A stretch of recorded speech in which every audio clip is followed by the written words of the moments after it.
আমরা দেখব আমাদের আইনে বলবৎযোগ্য বর্তমানে বাংলাদেশের দণ্ডবিধিতে দাঙ্গা সংক্রান্ত কি বিধান রয়েছে এবং যারা দাঙ্গা করেছে তাদের শাস্তির কি বিধান রয়েছে। আমরা যদি বাংলাদেশের আইন পর্যালোচনা করি তবে দেখব দাঙ্গার জন্য, স্পেশালি দাঙ্গার জন্য সাধারণ একটি শাস্তির বিধান রয়েছে, কিন্তু দাঙ্গা করতে গিয়ে যদি বড় ধরনের কোনো অন্যায় ঘটে সেই ক্ষেত্রে স্বাভাবিক যে আইন রয়েছে, স্বাভাবিক অন্যায়ের যে শাস্তি এবং বিচার রয়েছে সে বিচারটিই হবে।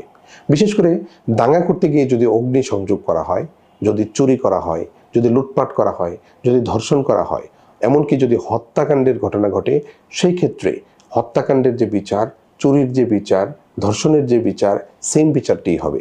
সাম্প্রদায়িক দাঙ্গার জন্য আলাদা কোনো ধরনের বিধান বলবৎযোগ্য বর্তমানে বাংলাদেশের কোনো আইনে নেই।